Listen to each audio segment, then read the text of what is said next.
할렐루야. 주일 일부 예배 이 자리에 함께 하신 모든 분들께 우리 주님의 은혜와 평강만이 가득하시기를 예수님의 이름으로 축원을 드립니다. 하나님을 두려워한 산파들, 하나님을 두려워한 산파들이라는 제목으로 하나님 말씀 증거하도록 하겠습니다. 우리가 첫 시간에 살펴본 것처럼 하나님께서 주신 그 약속은 어떠한 상황 속에서도 반드시 성취가 된다라고 말씀을 드렸습니다.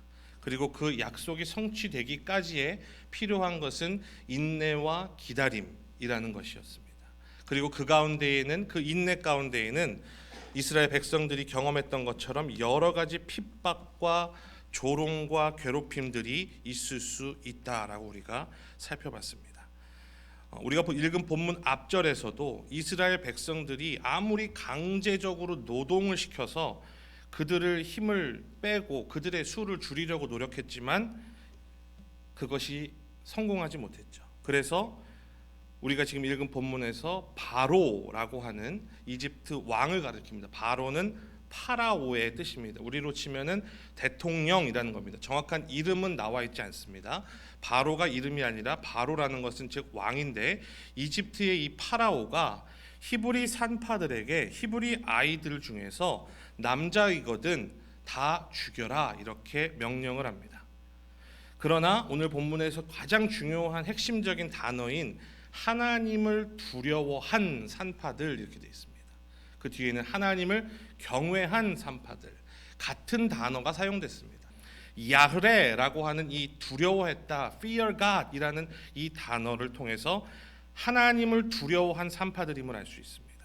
그 산파들은 바로의 명령을 어떻게 했습니까? 따르지 않았습니다. 그랬는데 그들이 죽은 것이 아니라, 바로에게 의해서 참수당한 것이 아니라 하나님께서 그들에게 은혜를 베푸셨고 이스라엘 백성들은 더욱더 왕성해졌다. 하나님의 약속은 더욱더 성취되어 가고 있었다. 이렇게 말씀하고 있습니다. 그러자 바로는 이제 어떻게 합니까? 모든 백성, 산파들에게만 줬던 명령이 아니라 이제는 모든 백성에게 히브리 남자아이는 다 강에다 던져라 이렇게 명령을 합니다. 이 말씀을 보면서요, 우리가 한번 곰곰이 살펴볼 필요가 있는데요, 우리가 그냥 이렇게 쓱 지나가면서 읽으면 그런가 보다 하고 넘어가지만 제가 한번 질문 드리겠습니다. 왜 바로는 남자아이를 죽이라 그랬을까요? 만약에 인구가 증가하는 것이 그에게 있어서 가장 큰 문제라면 남아보다 누구를 죽이는 게 더 효과적입니까? 여아를 죽여야 합니다. 왜요? 출산 자체를 막을 수 있기 때문에요. 하지만 남아는 한 명이라도 남아 있어도 출산이 가능하죠. 여아는 계속해서 줄이면 줄일수록 출산의 확률이 더 크게 줄어듭니다. 상식적으로 생각할 때에 남아보다는 여아를 죽여야 인구가 줄어들 수 있습니다. 그런데 왜 바로는 남아를 죽이라고 했을까요? 왜 남자아이를 죽이라고 했을까요? 모세가 태어날 걸 알아서 그랬을까요? 라고 하는 근거는 없습니다. 그냥 남아를 죽여라 라고 이렇게 얘기합니다. 바로는요, 이스라엘 백성들의 번성이 단순히 숫자가 늘어나는 것으로 인식한 것이 아니라 영적인 도전이자 위협으로 봤기 때문에 그렇습니다. 이집트는요, 당시에 이스라엘을 무서워할 필요가 없었습니다. 왜냐하면 최강대국이었습니다.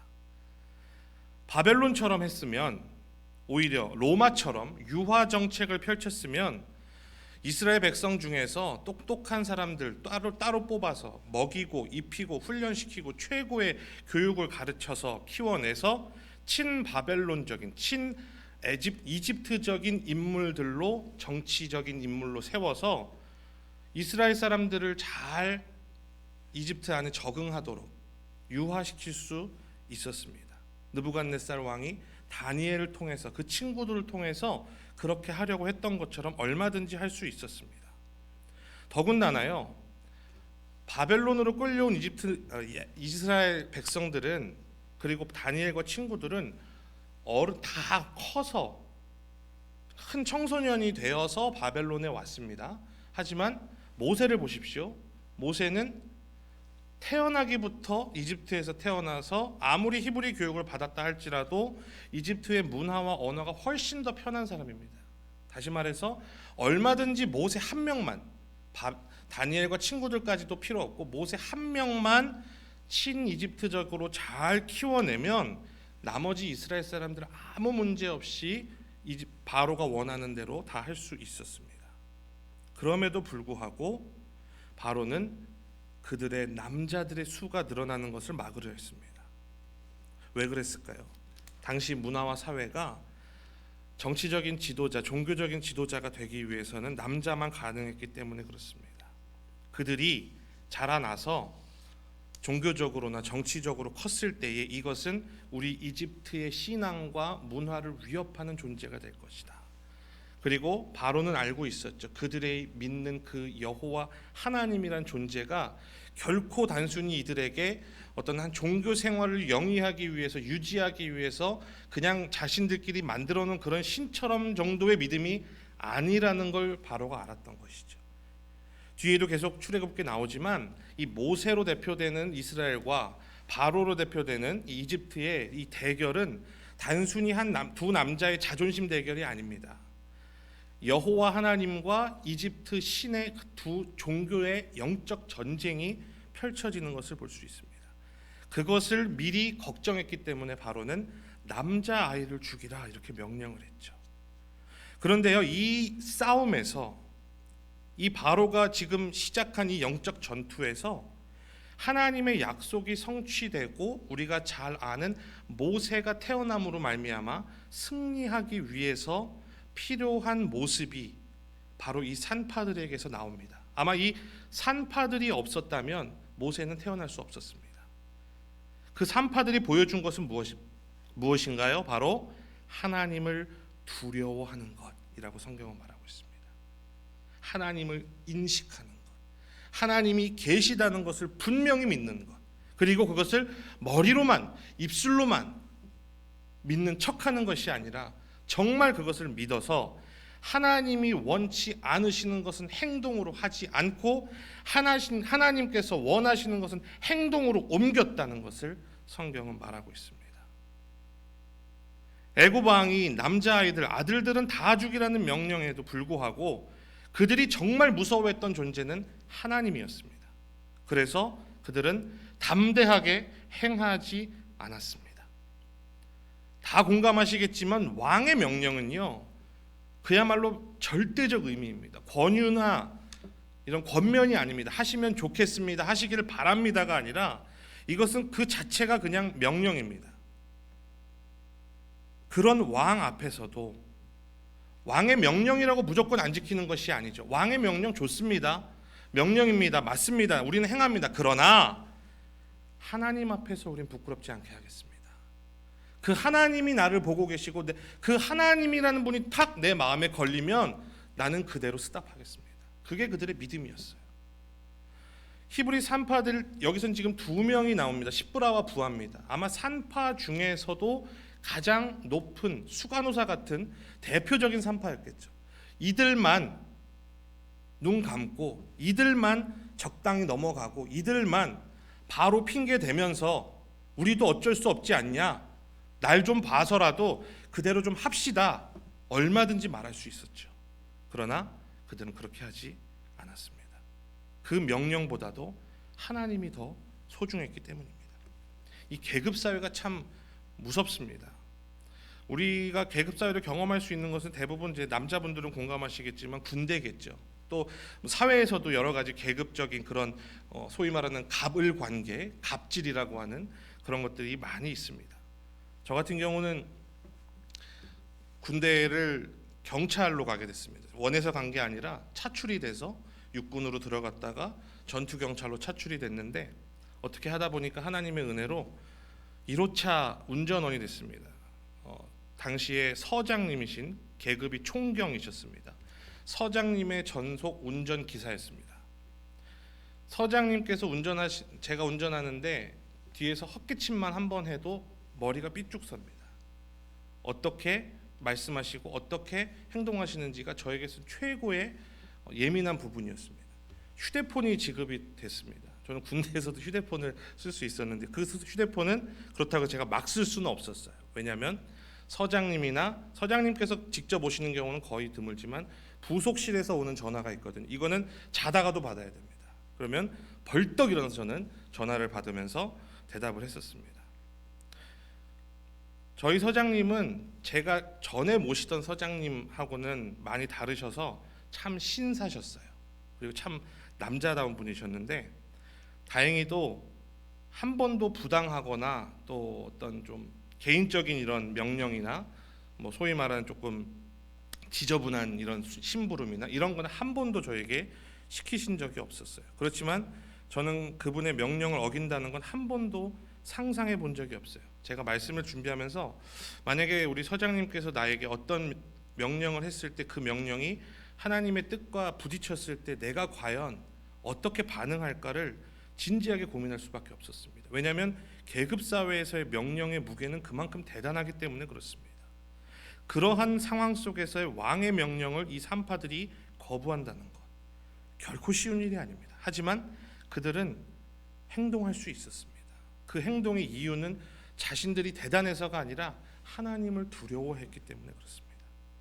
그리고 그 결과가 어떻습니까? 오늘 우리가 읽은 20절에 있는 것처럼 세번역 성경에서는 이렇게 말합니다. 그래서 하나님이 산파들에게 은혜를 베풀어 주셨으며 이스라엘 백성은 크게 불어났고 매우 강해졌다.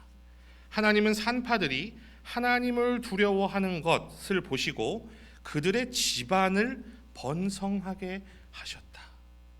산파만을 번성하게 하신 걸 넘으셔서 그들의 집안을, 그들의 가정을, 그들의 가문을 번성하게 하셨습니다. 하나님께서 은혜를 베풀어 주셨습니다.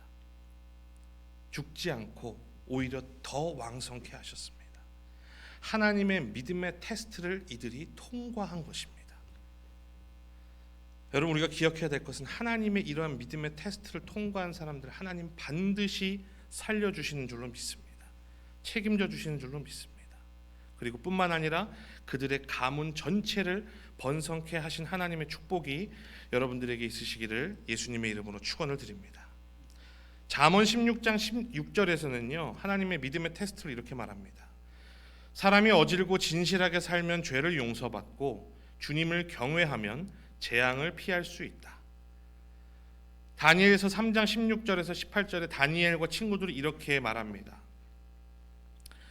불 속에 던져져도 임금님, 우리를 지키시는 우리 하나님이 우리를 활활 타는 화덕 속에서 구해주시고 임금님의 손에서도 구해주실 것입니다. 비록 그렇게 되지 않더라도 우리는 임금님의 신들을 섬기지도 않고 임금님이 세우신 금신상에게 절을 하지도 않을 것입니다. 굽어 살펴주십시오. 하나님을 두려워하던 청소년들의 고백입니다. 사도행전 4장 18절에서 20절에 이렇게 말합니다. 베드로와 요한은 대답하였다. 하나님의 말씀을 듣는 것보다 당신들의 말을 듣는 것이 하나님 보시기에 옳은 일인가를 판단해 보십시오. 우리는 보고 들은 것을 말하지 않을 수 없습니다. 베드로와 사도들이 대답하였다. 사람에게 복종하는 것보다 하나님께 복종하는 것이 마땅합니다. 이러한 믿음으로 그들의 삶 가운데 놓여져 있던 믿음의 시험들을 그들은 담대하게 통과합니다. 이것은 성경의 위대한 인물들만 그것이 가능한 것이 아니라 성경에 기록된 인물들이 대단하고 우리와는 차원이 다르기에 보고 배우고 굉장히 대단하다고 칭송하여라가 아니라 이들이 대단한 인물이기에 성경에 기록된 것이 아닙니다. 이들이 우리와 똑같습니다. 우리와 똑같이 시험을 당했고 우리와 똑같이 죄를 지었고 우리와 똑같이 살아갑니다. 그것은 무슨 말입니까? 우리도 똑같이 하나님의 말씀 앞에 두려워하는 마음, 떠는 마음으로 순종하며 사는 것이 가능하다는 것입니다. 그리고 그렇게 해야 한다는 것입니다. 아까도 말씀드린 것처럼 이스라엘의 출애굽이라는 가장 중요한 역사적 사건은 이 두 히브리 산파들 때문에 가능했습니다. 그들의 믿음이 없었다면 불가능했습니다. 이들이 목숨을 걸고 순종했기에 모세라고 하는 역사적인 지도자가 탄생할 수 있었다는 점을 기억하면서도 우리도 하나님을 두려워하는 마음으로 살아가는 저와 여러분 되시기를 주의 이름으로 축원을 드립니다. 그렇다면 오늘날 이 말씀을 통해서 하나님 두려워하며 산다는 것이 정말 무슨 의미일까요? 어떻게 구체적으로 우리가 생각할 수 있을까요? 막연하게 생각한다면 이것이 정말 어떻게 보면 가능하죠. 맞는 말이죠. 그러나 하나님의 말씀이요, 정말로 우리의 삶의 이 한 자리, 가장 중요한 상황 가운데에 우리를 괴롭게 할 수도 있습니다. 우리를 불편하게 할 수도 있습니다. 우리를 난처하게 만들 수도 있고 우리를 손해보게 만들 수도 있습니다. 그러나 하나님의 뜻이라면 그대로 행하는 것, 이것이 바로 하나님을 경외하며 사는 삶입니다. 산파들에게 이 명령 참 불편했을 겁니다. 그로 인해서 충분히 어떤 상황들이 나올지 예상이 됐을 거고요. 어떻게 보면 하나님 야속해 보일 수도 있습니다. 하나님 왜 우리한테 이렇게까지 하실까? 하나님을 두려워해야 합니다 라고 이야기하면 맞습니다 라고 많은 사람들이 대답합니다. 그분을 우선으로 두고 믿음으로 때로는 거절도 해야 되고 때로는 손해도 볼 수 있고 불편할 수도 있습니다 하면 대답 소리가 조금 더 작아집니다. 더 나아가서 그분의 말씀이 우리를 쿡쿡 찔러서 우리를 아프게 한다면 그것이 은혜입니다 하면 더 작아지죠. 여러분, 오병이어에서 예수님께서 기적적으로 먹이셨던 그 남자만 해도 15,000명이 넘고 대충 잡아도 여자와 아이들까지 포함하면 25,000명은 충분히 넘었을 그 사람들, 예수님의 기적을 직접 눈으로 본 사람들도 다 어디 갔을까요? 모르겠습니다. 예수님 직접 찾아가서 나 어떻게 하면 영생 얻을 수 있습니까? 라고 물어봤던 그 부자 청년, 주님께서 믿음의 행동을 도전하시죠. 장구한 말 말고, 장황한 말 말고 당신 가진 거 가난한 자에게 나눠주십시오. 무슨 말입니까? 하나님 경외하는 마음으로 말씀에 순종하십시오 했을 때 그 청년이 어떻게 반응했습니까? 고민하다가 결국 아무 대답 안 하고 나갔습니다. 그 청년은 성경에 더 이상 기록되어 있지 않아요. 우리는요, 예수님 진짜 보기만 해도 그렇지 않습니까? 보기만 해도 진짜 예수님 잘 믿을 것 같은데 그 사람들은 본 것뿐만이 아니라 같이 예수님하고 살기도 하고 먹기도 했는데도 다 떠나는 거예요. 어떤 때요? 말씀이 내 삶과 부딪혔을 때 피하는 거예요. 요리조리 피하는 겁니다. 하나님을 두려워한다는 것은요, 말씀대로 살아가는 것입니다. 정직하게 하나님의 말씀과 내 자아가 맞닥뜨렸을 때 도망치는 것이 아니라 몸만 교회에 다니고 겉으로는 믿는다 하지만 삶에서 요리조리 피하는 것이 아니라 하나님 말씀에 심플하게 순종하는 것입니다.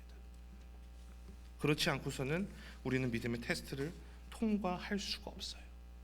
홍해를 건널 수가 없었습니다. 모세가 태어나지도 않았을 것입니다. 히브리 산파들의 모습이 그렇습니다. 하나님의 말씀은요, 히브리서 4장 12절에 이렇게 말합니다. 하나님의 말씀은 살아있고 힘이 있어서 어떤 양날 칼보다도 더 날카롭습니다. 그래서 사람 속을 꿰뚫어 혼과 영을 갈라내고 관절과 골수를 갈라놓기까지 하며 마음에 품은 생각과 의도를 밝혀냅니다. 무엇이요? 하나님 말씀이요. 하나님 말씀 어떻습니까? 살아있다라고 되어 있습니다. 하나님 말씀 어떻습니까? 힘이 있다라고 말씀하십니다. 얼마나 살아있고 얼마나 힘이 있습니까? 사람의 영혼을 가를 정도로 날카롭다 이렇게 말합니다. 관절과 골수, 관절은 뼈죠. 관절은 딱딱하죠. 골수는 부드럽습니다. 그 딱딱함과 부드러운 골수를 가를 수 있을 정도로 단단하다는 것입니다. 무엇이요? 하나님 말씀이요. 마음에 품은 생각과 의도 숨길 수 없다는 것입니다. 무엇을 통해서요? 말씀을 통해서요. 그 말씀이 내 마음을 막 휘저으면요, 아프지 않고선 이것은 생명이 아닙니다. 아플 수밖에 없습니다. 제발 그만해달라고, 하나님 당신의 말씀이 너무 나를 아프게 합니다. 나를 좀 살려주십시오라고 부르짖을 수밖에 없어요. 그 테스트를 통과했다는 것입니다. 제가 7살 때요, 저보다 3살 어린 4살 동생이 있었습니다. 주일날 아침이었습니다. 아버지는 먼저 교회로 나가셨고 어머니께서 이제 준비를 하고 계셨어요. 저희부터 먼저 준비시키시고 어머니께서 이제 준비를 하고 계시는 상황 속에서 저도 또 저 나름대로 놀고 있었고요. 그런데 갑자기 꽝 하면서 유리가 깨지는 소리가 들리는 겁니다. 봤더니요, 제 동생이 그 조그마한 말에 바퀴가 달려 있는 거 있지 않습니까? 아이들 발로 밀면서 타는 거. 그 말을 타고 저희 집 현관문을 그대로 뚫고 나간 겁니다. 현관과 문 사이가 이렇게 약간 신발을 벗을 수 있도록 이렇게 밑에 공간이 있었거든요. 그러니까 이게 이만큼 붕 떠가지고 이 철로 돼 있는, 당시 이렇게 갈색처럼 철문 있지 않았습니까? 거기에 이렇게 날일자로 돼 있고 거기 위아래로 유리가 크게 이렇게 있었는데 그 유리를 그대로 뚫고 나간 거예요. 예, 그대로 뚫고 나간 겁니다. 그 아기를 들쳐 메고 저희 아버지 달려오셨고요. 그렇게 해서 지금은 인천 성모병원이라고 하죠. 당시 성모자해병원이었습니다. 부평에 있는, 인천 부평에 있는. 거기로 들어갔습니다. 응급수술 바로 들어갔습니다. 7살이었던 저도 지금도 기억이 생생합니다. 파란 색깔 큰 우리 저 쓰레기통 같은 큰 통 있지 않습니까? 거기에 이 애의 오른손이 이 손등이 다 이만큼 찢어지고 머리가 다 유리로 박힌 거예요. 그러니까 의사 선생님께서 이 아이를 손을 이렇게 벌려서 통 밑으로 피를 다 빠지도록, 손등을 다 벌려서 피를 빠지도록 하면서 다른 의사 선생님은 머리에 박힌 유리를 다 빼는 거예요. 애가 완전히 그냥 다 경기를 일으킵니다. 근데 의사 선생님은 어떻게 하십니까? 이마를 때려가면서 하는 거예요. 왜? 정신 잃지 말라고. 그리고 그 작은 손등 벌려가면서 다 거기는 유리 조각 빼는 겁니다. 잘못 들어가가지고 영원히 그 잘못될까봐. 그분이요, 지금 생각해도 그렇고 그 의사 선생님들은 생명의 은인이십니다. 제 동생이. 물론 제 동생이 그렇게 되고도 신경 하나를 잃었어요. 그래서 이 검지 손가락이 다 완전히 움직이지 않습니다.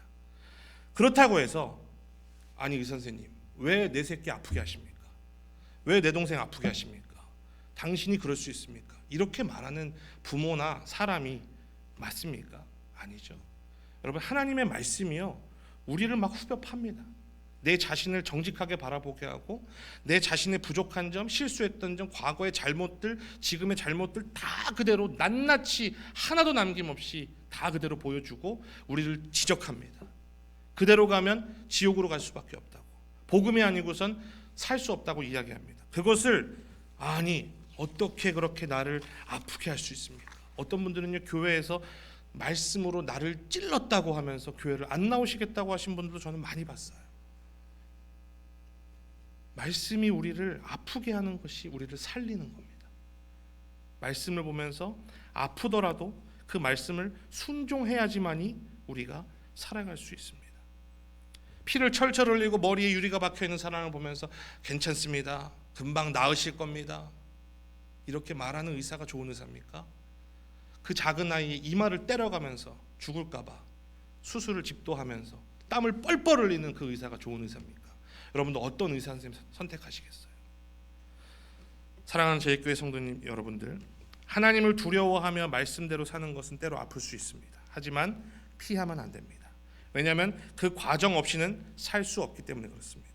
그 과정을 통과해야 고쳐질 수 있고 회복될 수 있고 마침내 하나님과 함께 살아갈 수 있습니다. 예수 그리스도께서도 십자가의 고통을 통과하셨기에 부활하셨고 우리를 살리셨습니다. 힘들고 부담스럽고 아플 것 같다고 예수님이 피하셨다면 우리는 아무도 구원받을 수 없었어요. 말씀의 결론을 맺겠습니다. 하나님을 두려워하며 말씀대로 살아간다는 것은 장밋빛 환상이나 듣기 편한 이야기가 분명 아닙니다. 히브리 산파들은 목숨까지도 잃을 수 있는 위협 앞에서도, 그 불편함 앞에서도 하나님을 두려워하며 내린 믿음의 결정으로 인해 이스라엘의 운명이 달라졌습니다.